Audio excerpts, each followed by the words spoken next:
विश्वं दर्पणमृगीषुनामगरीषुर्गतं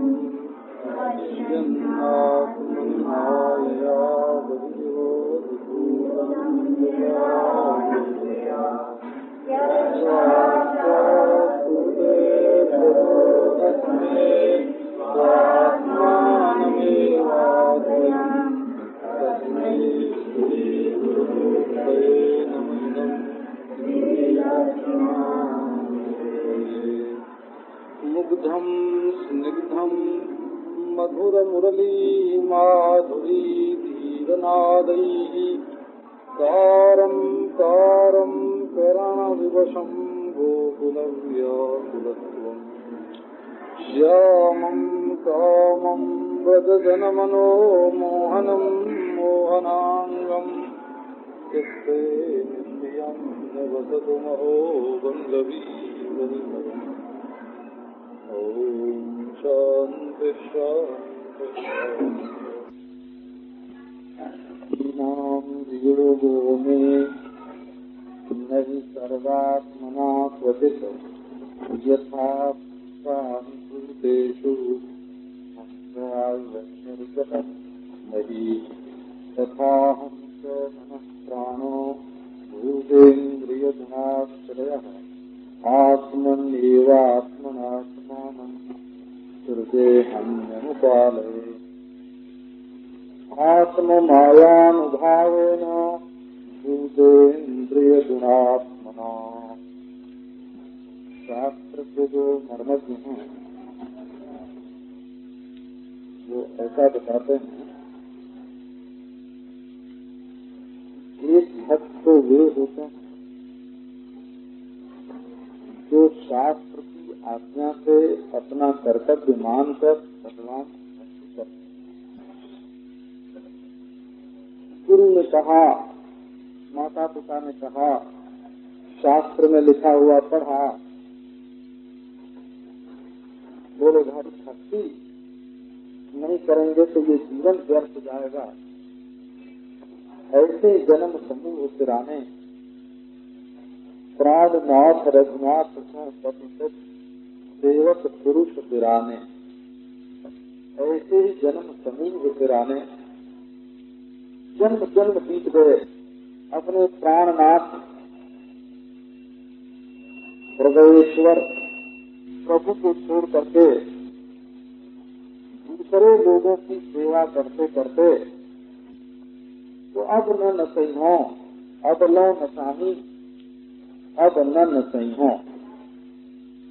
राम कृपा भव निशा सिरानी, जागो पुनि न दसई हो, अब लो न सानी, अब न सही हो। अब सबको बिगड़नी थी बिगड़ गई, पर अब आगे नहीं बिगड़ने दूंगा। भगवान की कृपा से संसार की रात अब कट गई, जग गया, अब फिर अपने जीवन का नाश नहीं करेगा। भगवान का भजन न करना अपने जीवन का सत्यानाश है। जिसके सहारे टिके हुए हैं, ये अपना जीवन जिसके आधार पर टिका हुआ है, उसी को छोड़ देना तो गिर पड़ेंगे ना। जो ईश्वर का आश्रय नहीं लेता है वो टूट टूट के आश्रय में पड़ जाता है। ईश्वर को नहीं मानोगे तो देश का सहारा लेना पड़ेगा, राजा का सहारा लेना पड़ेगा, और ये तो सब टुकड़े टुकड़े हैं। चित्त में परिपूर्ण वस्तु का आश्रय होना चाहिए, अखंड का आश्रय होना चाहिए। दूसरी तरह की भक्ति क्या होती है कि कहीं भगवान का नाम सुनने को मिल गया, लीला सुनने को मिल गई, गुणानुवाद सुनने को मिल गया और मन में लोभ का उदय हो गया। भगवान के प्रति अपने मन में लालसा का उदय हो गया, लोभ का उदय हो गया। तो कर्तव्य पालन करते करते भी लोभ का ही उदय होता है। पहले शास्त्र की आज्ञा मानी, गुरु की आज्ञा मानी, माँ बाप की आज्ञा मानी, और भगवान का भजन करने लगे। भजन करते करते लोभ की उत्पत्ति हुई। और एक होता है ऐसी भगवान की लीला कथा सुनते सुनते मन में लालच हो गई। और तो मीरा ने कहीं सुन दिया, श्याम सुंदर बड़े मधुर हैं, उनका रूप परम सुंदर है, परम सुकुमार हैं, बड़ी सुंदर बांसुरी बजाते हैं, बड़े रसीले हैं, उनके अंग में से सौरभ निकलती है। श्रवण किया और तत्काल मन में लोभ की उत्पत्ति हो गई कि हम तो इन्हीं के साथ विवाह करेंगे, अपना संबंध जोड़ेंगे। तो पहले गुरु शास्त्र की प्राप्ति और फिर लोभोत्पत्ति, और लोभ की उत्पत्ति पहले और बाद में गुरु शास्त्र की प्राप्ति। तो रास्ता पूछने जाएंगे कि ये कौन सा उपाय है कि श्याम सुंदर मिले। तो इसी को बोलते हैं दैवी भक्ति और रागानुगा भक्ति, जिसमें लोभ पहले पैदा हो और रास्ता पीछे निकले, उसको रागानुगा भक्ति बोलते हैं। और जिसमें रास्ता पहले मिल जाए और लोभ बाद में उत्पन्न हो गए, उसको दैवी भक्ति बोलते हैं। तो ये जो रागानुगा, राग पर चलने वाला राग, ये मनुष्य के जीवन का निर्माण करने वाला है। नहीं तो आदमी संसार में कहीं न कहीं फंस जाता है, क्योंकि जन्म जन्म से अंतःकरण में राग रहता आया है, आसक्ति रहती आई है, मोह रहता आया है। भगवान के साथ जोड़ोगे तब तो बचोगे, और नहीं तो कहीं न कहीं गड्ढे में गिरोगे जरूर। राग किए बिना हृदय नहीं रह सकता हो। जो लोग बहुत जोर जबरदस्ती करते हैं, वो बाद में अपने शरीर से ही राग करने लगते हैं, या बाद में अपने शरीर के लिए दूसरे के शरीर के साथ कट जाते हैं। परंतु हृदय में जो राग है, अगर वो अनदेखे और अनमिले साधन के साथ जोड़ दिया जाए तो वो चरितार्थ हो जाता है, और चरितार्थ हो जाने पर फिर वो मनुष्य को दुख नहीं देता है। और संसार में चरितार्थ करोगे तो बंधन होगा, फिर फंसना पड़ेगा। और ईश्वर में चरितार्थ करोगे तो ये संसार में फिर फंसना नहीं पड़ेगा। इसलिए प्रेम जोड़ना हो तो भगवान से जोड़ना चाहिए। इसके लिए ये देखना पड़ता है, इसके साथ हमारा दिल मिलता है। किसी भक्त का हृदय अपने हृदय में उतारना, उसका अर्थ लेना, अपने हृदय में किसी भक्त के हृदय का संस्कार देना। जैसे यशोदा मैया श्री कृष्ण को गोद में लेकर दूध पिलाती हैं, तो यशोदा मैया की प्रीति कृष्ण के प्रति कैसी है, जिसका अगर ध्यान करोगे तो वैसी प्रीति तुम्हारे हृदय में आ जाएगी। और ये चाहो कि ग्वाल बालों की प्रीति आवे तो ग्वाल बालों का ध्यान करोगे तो वैसी प्रीति तुम्हारे अंदर आ जाएगी। गोपियों की प्रीति करो तो गोपियों का ध्यान करो तो गोपियों की प्रीति तुम्हारे चित्त में आ जाएगी। इसी को रागानुगा भक्ति बोलते हैं। अब हम ये अपने ध्यान में लाएं, क्योंकि ये जो मैं सुना रहा हूँ ये धर्म की कथा नहीं है ना, और ये मोक्ष की कथा भी नहीं है, और अर्थ काम तो इसको छू नहीं सकते। ये है प्रेम की चर्चा। तो बहुत सावधान रहने की जरूरत है, क्योंकि आदमी भगवान के प्रेम की बात सुनते हैं तो उसको संसार में जोड़ देते हैं, और संसार में जोड़ देने से बात कितनी भी ऊंची हो तो गंदी हो जाती है। तो संसार में जिसको नहीं जोड़ करके अपने हृदय को भगवान में जोड़ो। एक गोपी है और वो श्री कृष्ण की प्राप्ति के लिए व्याकुल है। एक बात ये ध्यान में लाओ कि उसके हृदय में कितनी छटपटी है। ये तत्व की बात नहीं है, हो ये हृदय के परिवर्तन का रसायन है, औषधि है, इससे दिल बदलता है। एक गोपी ऐसी है जो श्री कृष्ण से मिलने के लिए व्याकुल हो रही है, उसके दिल में छटपटी है, उसके दिल में चटपटी है, कब कृष्ण से मिले, कब कृष्ण से मिले। आंखों में उसके कभी आंसू आते हैं, कभी सूख जाते हैं, कभी उसके रोए खड़े होते हैं और कभी गिर जाते हैं, कभी वो तड़फड़ाए करके भटकने लगती है और कभी शांत होकर के बैठ जाती है। ऐसी गोपी के सम्मुख उद्धव जी श्री कृष्ण का प्रेम संदेश दे रहे हैं और श्री कृष्ण प्रेम का रहस्य अपनी चिट्ठी में जैसे बता रहे हैं।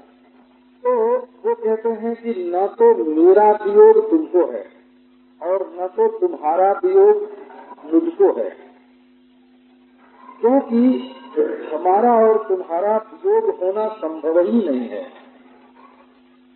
आंख से वियोग है तो मन से संयोग है, और मन में अगर वियोग की स्फूर्ति होती है तो तुरंत संयोग आ जाता है। इसलिए गोपियों, तुम वियोग की कल्पना छोड़ दो, मेरे संयोग की कल्पना करो। अरे राम राम, गोपियों तरीकी प्रीति के वजह को, पताका को ये कहना कि तुम वियोग में भी संयोग की भावना करो, ये तो एक जलाने वाली बात हुई। संदेश क्या हुआ? जो श्री कृष्ण को अपने हृदय से लगाता है, जिसकी सांस से सांस मिली हुई है कृष्ण के साथ, जिसकी आंख से आंख मिली है, आत्मा से आत्मा मिला है, और जिसका हृदय एक मेघ हो गया है, उससे अगर ये कहा जाए कि तुम ऐसी भावना करो, तो इससे तो हृदय और व्याकुल हो जाता है कि ये भावना करने का संदेश लेकर के आए हैं। ये में रहो नाही न छोड़, अथवा मन न भय 10-20, कैसे उनका ध्यान किया जाए। तो इसमें 3 बात आपको कल सुनाई कि ज्ञान का उपदेश है इसमें संदेश, और इसलिए है कि लोग जाने कि गोपियों का इतना ऊंचा प्रेम है कि श्री कृष्ण ने ज्ञान का संदेश भेजा, ब्रह्म ज्ञान का, तब भी उनके प्रेम में कोई कमी नहीं आई और बढ़ गया। अगर ब्रह्म ज्ञान का संदेश सुन करके गोपियों का प्रेम घट जाता तो ये कहना पड़ता कि ब्रह्म ज्ञान बड़ा है और प्रेम छोटा है। पर गोपियों ने तो ये सिद्ध कर दिया कि हमारे प्रेम के सामने और तो और श्री कृष्ण के द्वारा भेजा हुआ ब्रह्म ज्ञान भी कोई कीमत नहीं रखता। तो श्री कृष्ण के संदेश में ये बात है कि जैसे ये जितने शरीर हैं उनके भीतर पंचभूत व्याप्त है, वैसे मैं व्याप्त हूँ तुम्हारे भीतर, तो हमसे तुम्हारा वियोग नहीं है। अब एक दूसरी बात प्रारंभ करते हैं। तथाहं च मनः प्राणो इंद्रिय गुणाश्रयः। इसमें 3 भाव हैं। श्लोक में सीधे सीधे ये बात कही गई है कि जैसे सब शरीरधारियों के भीतर पंचभूत हैं, और पंचभूत में भी मिट्टी में पानी और पानी में आग और आग में वायु और वायु में आकाश है, इसी प्रकार में संपूर्ण प्राणियों के भीतर व्याप्त है। तो उसका कल अभिप्राय बताया था, ज्ञान का अर्थ तो यही है, लेकिन तुम्हारा तो संपूर्ण जीवन ही मुझसे बना हुआ है। जैसे ये एक दूसरे में व्याप्त है, वैसे मैं तुम्हारे जीवन में व्याप्त हूँ। अब एक दूसरा दृष्टांत देते हैं। तथाहं च मनः प्राणो भूतेन्द्रिय गुणाश्रया। अब ब्रह्म ज्ञान वाली बात सुनाने तो इसमें ये है कि मन, प्राण, भूत, इंद्रिय और गुण, इन सबका आश्रय नहीं। तो मन जो दिल में फुरफुराता है वो मुझ आत्मा में ही है, और प्राण जो तुम्हारे चलते हैं वो भी मुझात्मा में है, और इनको पंचभूतों का शरीर बना है ये भी मुझात्मा में है, और ये जो तुम्हारी इंद्रियां हैं ये भी मुझसे ही बनी है, और जो त्रिगुण है ये त्रिगुण भी मुझ में ही है, सबका कारण। तो जैसे मन आदि कार्य और गुण कारण इनके आश्रय के रूप में स्थित आत्मा इनमें अनुगत है, वैसे ही मैं तुम लोगों में अनुगत हूँ। तो ये तो हुई ज्ञान की बात। अब देखो दूसरा नंबर इसमें क्या है, गोपियों का जो मन है उसके आश्रय कृष्ण, गोपियों का जो प्राण है उसका आश्रय कृष्ण, गोपियों में जो भूत है शरीर में उसके आश्रय कृष्ण, और गोपियों की जो इंद्रियां हैं उनके आश्रय कृष्ण, और गोपियों के जो गुण हैं उनके आश्रय भी कृष्ण। तो इसका अभिप्राय क्या हुआ, गोपी के मन में संकल्प विकल्प उठते हैं। तो क्या संकल्प उठता है, देखिए बांसुरी वारे, मोर मुकुट वारे, सावरे सलोने, प्राण प्यारे, ब्रजराज दुलारे, ये देखो ये रहे, ये देखो श्याम, ये देखो श्याम, ये देखो श्याम। उनका मन जहाँ जाता है वहाँ उनको श्याम ही श्याम दिखता है। तो मन का आश्रय क्या हुआ, मन तो और कहाँ मिलती है समझो। एक समझो गरीब आदमी है कोई, तो वो दिन रात इधर उधर भटकता है और रात को जाके किसी धर्मशाले का आश्रय लेता है।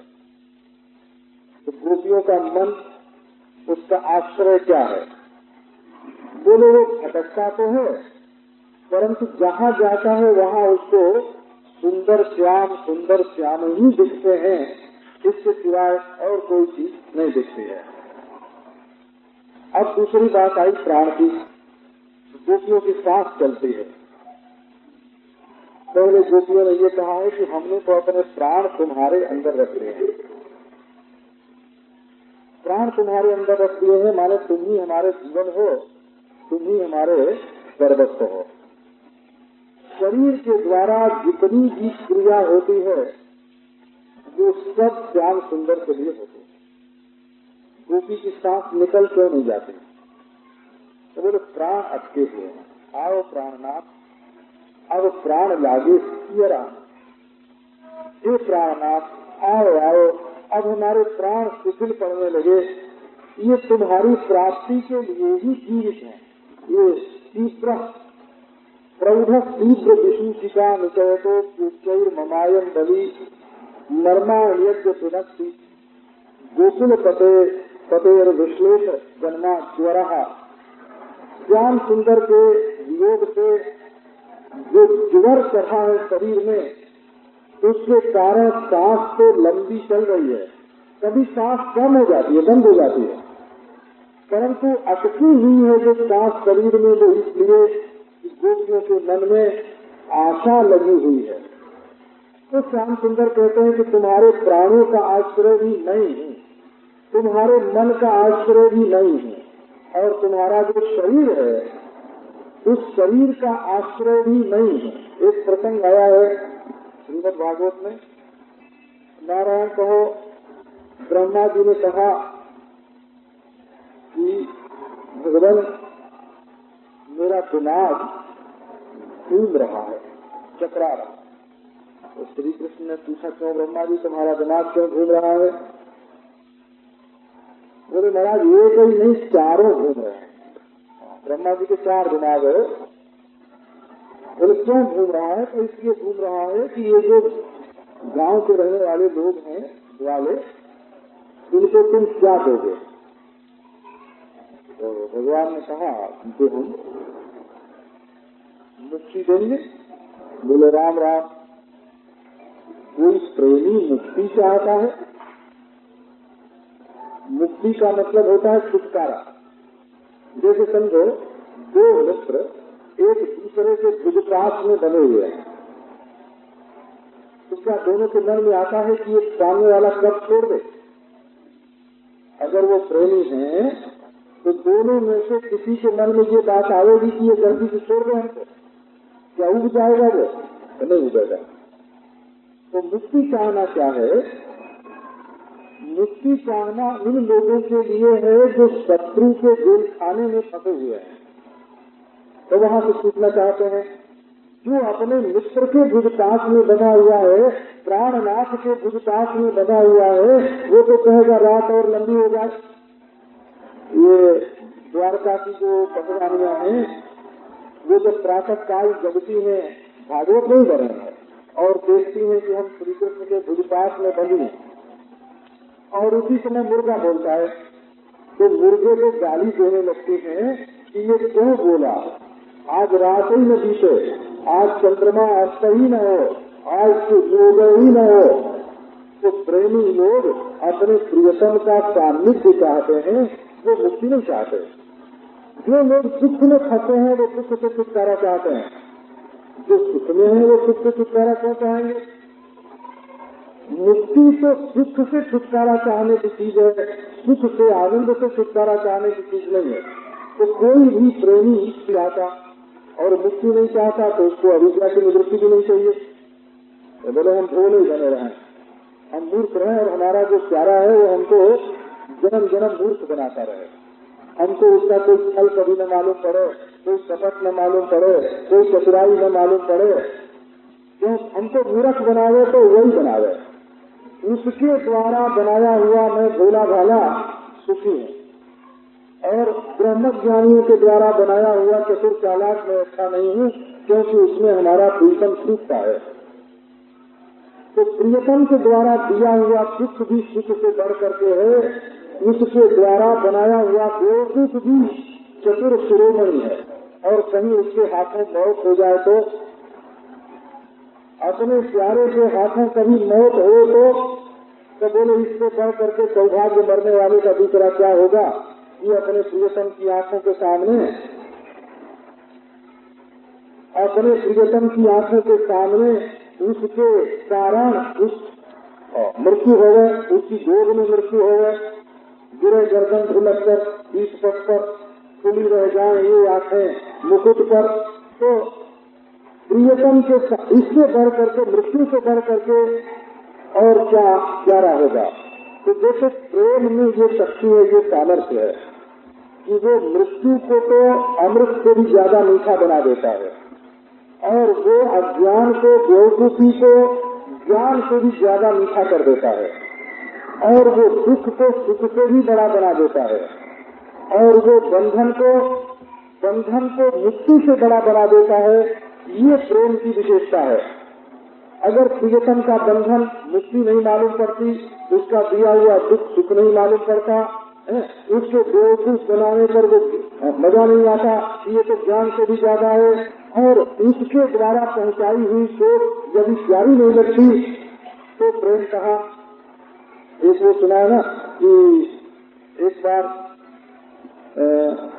खेल में श्री राधा रानी को श्याम सुंदर का नाखून लग गया, नक लग गया। अब थोड़े एक दो दिन में उस पर पकड़ी आ गई। श्री कृष्ण को तो भूल गया कि बात आई गई। 6 महीने बाद उन्होंने देखा तो वो भाव बिल्कुल हरा, बिल्कुल ताजा। उन्होंने पूछा प्रिया जी ये क्या है? तो उन्होंने कहा कि ये तो तुम्हारा प्रसाद है, तुम्हारे नाखून से जो हमारा काम खिल गया था वो है। बोले उसको तो 6 महीने बीत गए, मैंने देखा था वो तो सूख गया, पकड़ी पड़ गई। तो प्रिया जी बोली कि नहीं, जब पकड़ी पड़ती है तब मैं पकड़ी हटा देती हूँ, क्योंकि वो तो ऊपर से आती है, और वो जो घाव है वो तो तुम्हारे नाखून का किया हुआ है। तो उसको देख देख करके तुम्हारी मीठी मीठी याद आती रहती है कि ये हमारे प्यारे की दी हुई सोच है। तो प्रेम की जो दृष्टि होती है वो बिल्कुल जुदा होती है। तो अब देखो प्रेमी तो क्या देंगे भगवान? मुक्ति देंगे। तो प्रेमी को मुक्ति तो नहीं देंगे। तो भगवान ने कहा अच्छा ब्रह्मा जी तुम फिक्र छोड़ दो, तुमको सृष्टि का काम देखो अपना अच्छे ढंग से, मैं अपने आप को ही दे दूंगा। तो ब्रह्मा जी ने कहा कि महाराज अगर आपके देने से आप पूर्ण हो जाते तो मैं कहता हाँ बहुत बढ़िया। आपने तो जहर पिलाने वाली, मारने की नीयत से आई हुई, बच्चों को मारने वाली पूतना को भी अपना आपा दे दिया। तो अगर प्रेम करने वालों को अपना आपा देंगे तो उसमें क्या बात हुई? बोले अच्छा, पूतना को तो अपना आपा दिया, उसको अपने आप में मिला लिया, अब सारे ब्रजवासियों को अपने आप में मिला लूंगा। बोले ये भी कोई बात नहीं हुई। क्यों? तो पूतना का भी सारा खानदान आपको मिल गया। तो भाई ब्रजवासियों में ऐसी क्या विशेषता है कि जब सामार्थ सुहृत क्रियात्म तनयत प्राणाशया स्वत्कृत येषाम् भूत निवासिनाम् उत भवान् किं देवरातेकिनः चेतो विश्वफलात्फलम् स्वगतरम् पुत्राप्ययम् मुह्यति। सारी सृष्टि में दूर करके मैंने देख लिया, श्री कृष्ण तुम ब्रजवासियों से पूर्ण नहीं हो सकते कभी। क्योंकि ब्रजवासियों ने अपना घर दिया तुम्हें रहने के लिए, अपने धन का तुमको मालिक बना दिया, और अपने प्यारे, अपने सुहृद, अपनी इंद्रियां, अपना सर्वस्व उन्होंने तुम्हें दे दिया। अब ऐसी क्या चीज तुम्हारे पास है कि उनको दे करके पूर्ण हो जाओगे? तो गोपियों के प्राण के आश्रय तो भगवान, और उनके शरीर के आश्रय बोले साफ याद है गोपियों को, जब रास करते करते गोपियां थक जाती हैं तो श्री कृष्ण के कंधे पर हाथ रखकर और उन्हीं के शरीर को देख करके खड़ी हो जाती हैं। उनके शरीर के भी आश्रय वही हैं और इंद्रियों के पास कभी दिखती नहीं। विवृक्षित वृषोद्यगमन समेता, आंख अगर गोपी की कहीं दिखती है तो श्री कृष्ण पर दिखती है, और कान अगर कुछ सुनता है तो बंसी ध्वनि सुनता है, कृष्ण का नाम सुनता है। बहुत इसमें गोपियों को बहुत मजा आता होगा। तो क्या मजा आता होगा गोपियों को? वृंदावन विनोदयति मुंचति धैर्यमार्य भीतिं विनक्ति परिलुम्पति चित्तवृत्ति। कृष्ण कृष्ण कृष्ण जब गोपियों के कान में पड़ता है तो उनकी लज्जा जो है उसका मंथन हो जाता है, धैर्य छीन जाता है, चित्तवृत्ति का लोप हो जाता है। बल्कि विरह काल में भी गोपियों के मन में कृष्ण, उनका प्राण कृष्ण में, उनके शरीर के आश्रय कृष्ण, उनकी इंद्रिया कृष्ण में, और गुणाश्रय गोपियों में जो गुण, तो ब्रह्म ज्ञान वाले अर्थ में तो गुण का अर्थ सत्वरजता, उनके आश्रय परब्रह्म परमात्मा, और इंद्रिया कर और भूत, ये पंचभूत, और प्राण और मन, इन सबका अधिष्ठान परब्रह्म परमात्मा है। और अधिष्ठान में ये सब अभ्यस्त पदार्थ होने के कारण जैसे अधिष्ठान से अभ्यस्त का वियोग कभी नहीं हो सकता, वैसे परमात्मा को कभी गोपियों का वियोग नहीं है। ये बात हुई। और इस अर्थ में क्या हुआ कि गोपियों के अंदर तो मन है, प्राण है, बुद्धि है, इंद्रिय है और गुण है। क्या गुण है? तो गोपी को गाना आता है, ऐसा बढ़िया गाना आता है संगीत। श्याम सुंदर के मन में ये इच्छा होती है कि ये हमें संगीत सुनाए, परंतु जब आग्रह करते हैं राधा रानी से कि आप हमको संगीत सुना दीजिए, तो अभी आप लोग देखते हैं कितना मिजाज करते हैं। जिनको संगीत आता है ना, उनसे कहो कि सुनाओ तो कहेंगे आप गला ही खराब है। एक दिन श्री राधा रानी घर में बैठी, एक गोपी आई। बोली गोपी कहाँ से आई? तो उसने कहा मैं श्याम सुंदर का दर्शन करके आया। तो श्याम सुंदर कहाँ है? तो वो बोली कि नृत्य सीख रहे हैं, नाचना सीख रहे हैं। तो प्रिया जी ने कहा कि मैं तो यहाँ बैठी हूँ, मैं ही तो उनको नाचना सिखाती हूँ, उनको तो नाचना आता ही नहीं है। मैं उनको नाचना सिखाती हूँ, मेरे बिना वो कैसे नाच रहे हैं। गोपी ने कहा कि प्रिया जी, उनके ध्यान में तुम ऐसी बैठ गई हो कि जब आँख खोल के देखते हैं तो मालूम होता है कि ये पेड़ में प्रिया जी नाच रही हैं, ये लता में नाच रही हैं, ये फूल में नाच रही हैं, ये पत्तों में नाच रही हैं। तो उनके चारों ओर तुम प्रकट हो जाती हो और तरह तरह से तुम उनको नृत्य सिखाती हो। वो तो वन में जगह जगह तुमको देख करके तुमसे नृत्य सीख रहे हैं, नाच रहे हैं तुम्हारे लिए, ये प्रिया जी, ये प्रिया जी, ये प्रिया जी। और तुम यहाँ बैठी हो, तुम्हारे कीर्ति रूप से जो नृत्य सीख रहा है उसको तो सिखाने के लिए प्रिया जी तुमको तुरंत चलना चाहिए। अब श्री राधा रानी तैयार हो गई कि ठीक है, मेरे नाम पर कि मैं राधा रानी से नृत्य सीख रहा हूँ, कहीं गलत नृत्य न सीख लें, है ना, कहीं उनके नाचने में कोई गलती न हो जाए। तो चलो चलो हम चल के उनको उनका नाचना सीख करें। तो गोपियों के अंदर जितने गुण हैं उनका आश्रय कौन है? तो उनका आश्रय श्री कृष्ण है। तो श्री कृष्ण अपने पत्र में, अपने संदेश में ये बात कहलाकर भेजते हैं कि गोपियों में जानता हूँ जो तुम्हारा सौस्वर्ग है, सौस्वर्ग माने स्वर में अच्छाई, जो तुम्हारा सौकुमार जो है, तुम्हारा कोमल शरीर, हर समय हमको यही याद आता रहता है कि गोपी कितना मधुर गान कर रही है, हमारी गोपी का शरीर कितना सुकुमार, कितना सुकोमल है, तुम्हारे सौंदर्य का स्मरण होता है, क्या विलक्षण सौंदर्य है गोपी का। एक दिन श्री राधा रानी और श्री कृष्ण दोनों एक जगह एकांत में ये हुआ कि आओ सीता देखें। तो दर्पण आया, दर्पण लेके देखा तो श्याम सुंदर ने पूछा, मेरे मुख नीचो कि तेरे राधा प्यारी? और स्वामी किशोरी, मेरा मुख सुंदर है तो तुम्हारा मुख सुंदर है?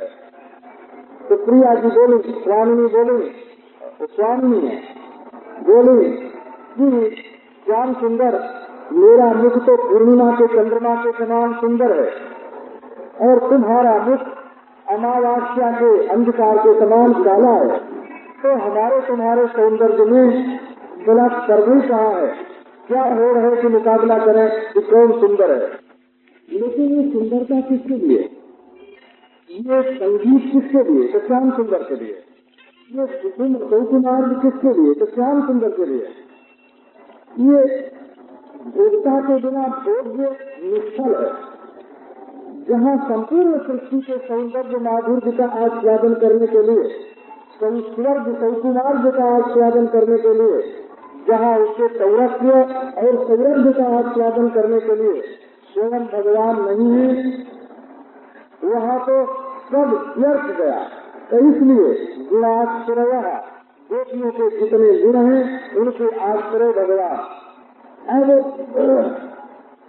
यदि ये बात ध्यान में आ जाए कि गोपियाँ कृष्ण के मन में हर समय घूमती रहती हैं। अब देखो इसका अर्थ देखो कि मैं तुम्हारे मन प्राण भूत इंद्रिय और गुणों का आश्रय, आश्रय ही मन, मैं हूँ शास्त्र, मैं हूँ आधार। मेरा हृदय है एक चबूतरा आश्रय, और उस पर तुम्हारे मन प्राण शरीर बुद्धि इंद्रिय और गुण सजा सवार कर रखे हुए हैं। इसका अर्थ ये हुआ कि ऐसा एक क्षण भी नहीं जाता गोपियों जब हमारे हृदय में तुम्हारी सुंदरता, तुम्हारी मधुरता, तुम्हारी नृत्य, तुम्हारा संगीत, तुम्हारी अच्छाइयाँ, यहाँ तक कि तुम्हारी इंद्रियाँ का अर्थ हुआ तुम्हारी आँखें, तुम्हारी त्वचा, तुम्हारे कान, तुम्हारे हाथ, तुम्हारे पाँव, तुम्हारा सर्वांग हमारे हृदय में जब न दिख रहा हो, ऐसा कोई क्षण हमारे जीवन में नहीं होता। अहम च मन प्राण भूतेन्द्रिय गुणाश्रय, हमारे हृदय में तो बस तुम ही तुम हो। ये एक संदेश का ये दूसरा भाव हुआ। दूसरा भाव हुआ माने एक तो अधिष्ठान रूप से उपादान रूप से मैं तुमने व्याप्त है, और दूसरे मेरे हृदय के सभी परिसर, तुम्हारे गुण, तुम्हारे शरीर, तुम्हारी इंद्रियां, तुम्हारी वो बुद्धिमानी जिससे तुम हमको थका देती हो, तुम्हारे वे सेवा के संकल्प जो हमारे सुख के लिए हमेशा होते हैं, ये सब हमारे हृदय में रखे हुए हैं और रात दिन हमको दिखते हैं। देखो ये प्रेम का संदेश हुआ। बोले कि अच्छा तो ये भी तो एक ख्याली बात हुई ना, एक ध्यान की बात हुई। अगर प्रेमी हमेशा ख्याल में मगन रह जाए, ध्यान में मगन रहे और उसको ठोस वस्तु की प्राप्ति नहीं होवे, तब ये प्रेम का जगत तो एक स्वप्न का जगत हो गया ना।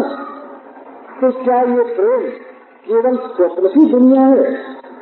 तो गोपियों को तो ये सुन करके और कष्ट होगा कि हमारे प्राण प्यारे रात दिन अपने हृदय में हमारे गुण, हमारे सौशील्य, हमारी सुशीलता, हमारा प्रेम, हमारी सेवा, इन्हीं की याद करते रहते हैं और हमारे लिए व्याकुल रहते हैं। ये सुन करके तो गोपियों को और कष्ट होगा। तो बोले कि दूसरा भाव लो कि तुम्हारे हृदय में, तुम्हारे मन में, प्राण में, भूत में, इंद्रिय में, गुण में हर समय मैं फिरता रहता हूँ। तो क्या गोपियों तुम दिन रात में नहीं देखती रहती हो मैं तुमसे अलग कहाँ हूँ? तो नहीं, ये भी एक प्रकार का स्वप्न हुआ। तो कहते हैं कि गोपियों, लोगों के देखने में भले मैं मथुरा आ गया हूँ और तुम वृंदावन में हो, लेकिन सच्ची बात ये है कि मेरा शरीर तुम्हारे शरीर से ही मिला रहता है। मैं मथुरा से मैं एक प्रकाश से हूँ। ये तो केवल हमारा नकली एक प्रकाश है जो मथुरा आया हुआ है। असली रूप तो हमारा वही है गोपियों, जो वृंदावनम परित्यज्य पादमेकम न गच्छति, जो वृंदावन को छोड़ करके श्याम सुंदर देवधारी रूप जो है वो कहीं नहीं जाता। तत्र वृंदावनम रम्यम वृंदा देवी समास्कृतम, ये वृंदावन धाम जो है वो परम रमणीय है और वृंदा देवी की देख रेख में वहाँ सारी लीला होती है। ब्रह्मा रुद्र आदि वहाँ आकर के श्री कृष्ण की सेवा करते हैं। भक्तरी विश्व सदा क्रीडति माधव, वहाँ के दक्षिणों के साथ, वहाँ की दक्षिणियों के साथ भी श्याम सुंदर क्रीड़ा करते रहते हैं। वृंदावनांतर्गत चरानो बालक, वहाँ के पशु पक्षियों को भी जब भगवान नहीं छोड़ते हैं तो गोपियों को कैसे छोड़ेंगे? तो भगवान ने बताया कि ये जो वृंदावन है, इदम वृंदावनम रम्यम मम धामैव केवलम सर्वदेव न त्यजामि वनं क्वचित्, मैं एक क्षण के लिए भी वृंदावन को छोड़ करके नहीं आता हूँ गोपियों। मैं तो असल में मेरा असली रूप वृंदावन में ही है। गोविंदम सच्चिदानंद विग्रहम वृंदावन भूरुह कलाशीलम, वहाँ वृंदावन के वृक्ष के नीचे श्याम सुंदर हमेशा पूजा करते रहते हैं, कहीं एक क्षण के लिए भी वृंदावन को छोड़ करके नहीं जाते। कहने का अभिप्राय ये हुआ कि भगवान इस संदेश में ये बात कही जा रही है कि न केवल ब्रह्म अधिष्ठान रूप से मैं तुम्हारे अंदर व्यापक हूँ, बल्कि स्फुरणा की दृष्टि से मुझमें तुम फिर रही हो और तुमने मैं फिर रहा हूँ।